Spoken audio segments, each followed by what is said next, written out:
राधे राधे। जय श्री कृष्णा। सभी को मेरा प्रेम भरा प्रणाम और आप सभी का स्वागत है मेरे इस चैनल में जिसका नाम है लव फॉर श्री कृष्णा।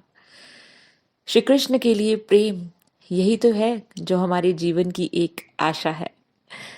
तो इसी आशा के साथ मैं आपको आज बताऊंगी कैसे मेरे जीवन में श्री गोविंद देव जी और श्रीमती राधा रानी जी का आगमन हुआ। वैसे तो उनकी कृपा के बिना उनका आगमन होना असंभव है, लेकिन उन्होंने ऐसी कृपा की जन्माष्टमी 2022 में कि वो साक्षात मेरे जीवन में पधारे। तो आइए जाने कैसे वो मेरे जीवन में आए। बहुत ही प्यारा सा एक वाक्य हुआ जिससे मैं खुद आज भी अचंभित होती हूँ कि इतनी जल्दी सब कैसे हो गया।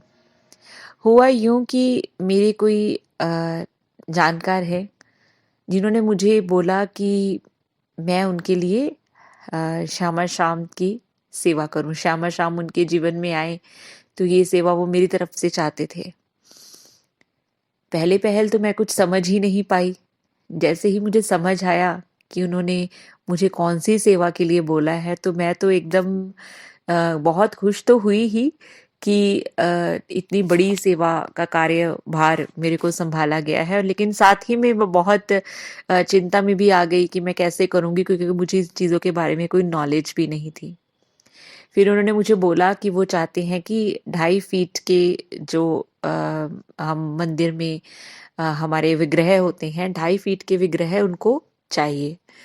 2.5 फीट के विग्रह ही उनके पास बाकी भी हैं, तो वो बोल रहे थे कि श्यामा शाम के भी 2.5 फीट के ही विग्रह चाहिए। तो 2.5 फीट के विग्रह मैंने कहाँ से कैसे आए, कैसे मैंने चूज किया कि कहाँ से विग्रह आएंगे और कितने सुंदर, अति सुंदर, जैसे कि साक्षात खड़े हो ऐसे विग्रह। बहुत ही सुंदर विग्रह आए और आज वो श्यामा शाम हमारे सामने, हम उनकी सेवा करते हैं और हम पे बहुत खूब प्रेम और आशीर्वाद हम पर रखते हैं। तो पहले मैंने पता करना शुरू किया कि हाँ, जयपुर से ही विग्रह आ सकते हैं। जयपुर में मैंने बहुत लोगों से कांटेक्ट किया क्योंकि मुझे कोई इन्फॉर्मेशन, कोई नॉलेज नहीं थी इन चीज़ों के बारे में। थोड़ा सा नेट से देखा, इंटरनेट से कांटेक्ट नंबर्स लिए, रिव्यूज़ देखे, बहुत लोगों से बात की, तो पता चला कि विग्रह की जो सेवा है वो तो मैं अकेले करने में तो सक्षम नहीं हूँ। तो ये भी सोच के मैं सोचूं कि कैसे कर पाऊंगी। तो फिर मैंने पहले तो डिसाइड किया कि विग्रह कहाँ से आने हैं। तो मैं आपको बताती हूँ, अष्टिका मार्बल स्टैचू जो कि जयपुर में है, वहाँ से मैंने विग्रह मंगवाए थे। बहुत ही सुंदर विग्रह है, बहुत ही सुंदर वो उनका जो फिनिशिंग है, सब कुछ बहुत ही सुंदर है। वैसे तो वो बहुत ही सुंदर है, अपने आप ही वो रूप लेते हैं हमारी भावनाओं के अनुसार। लेकिन ऐसा कोई ये पेड प्रमोशन नहीं है, मैं अपनी तरफ से बता रही हूँ कि अष्टिका मार्बल स्टैचू से मैंने विग्रह जो हैं आए थे। तो वो विग्रह का जो प्राइस था वो उन्होंने मेरे को 1.25 लाख बोला था, जो कि मेरे अकेले के लिए कर पाना तो असंभव था। तो मैं सोचती रही, श्यामा शाम को बोलती रही, अब आपने इतना बड़ा कार्यभार संभाला है तो आप ही बताइए कैसे करना है।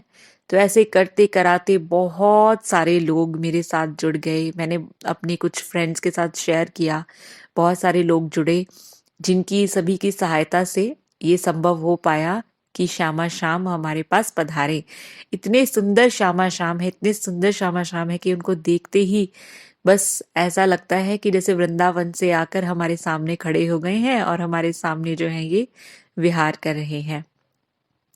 तो इसी के साथ ही मैं कुछ पिक्चर्स भी इसमें डाल रही हूँ जिसमें आपको पता चलेगा ये सारी जर्नी कैसे हुई, कैसे मैंने चूज किया, कैसे वो आए। और जब वो पूरे प्रॉपर बन गए थे ना, जब मुझे पहला फोटो मिला उनका, तो उन्होंने जो अष्टिका मार्बल स्टैचू के जो जिनके साथ मेरी बात होती थी, उन्होंने भी यही बोला कि बिल्कुल आपके जैसे भाव थे ना, कि जैसे आपको जैसे आप बोलते थे कि शाम बस सुंदर होनी चाहिए, ऐसे ऐसे लगना चाहिए कि जैसे डायरेक्टली ये वृंदावन श्री धाम से आए हैं, बिल्कुल वैसे ही श्यामा शाम आपके पास आए हैं। तो ये देखिए, ये है मेरे प्यारे से प्रभु, प्यारे से श्यामा शाम। और ये सारी तस्वीरें हैं जब हमने उनका प्राण प्रतिष्ठा की, जब ये हमारे पास पहुँचे, कैसे प्राण प्रतिष्ठा की, कैसे प्रथम श्रृंगार किया, ये सब उनकी वीडियो है, ये सब उनकी फ़ोटोग्राफ्स हैं। तो आई थिंक आप सभी को अच्छा लगा होगा। देखिए, अगर आप सच्चे दिल से, सच्चे हृदय से कुछ भी चाहते हैं ना, तो वो स्वयं संभव कर पाते हैं।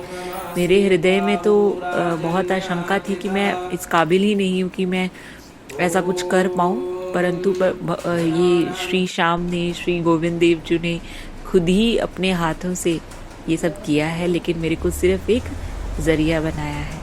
जय जय श्री राधे।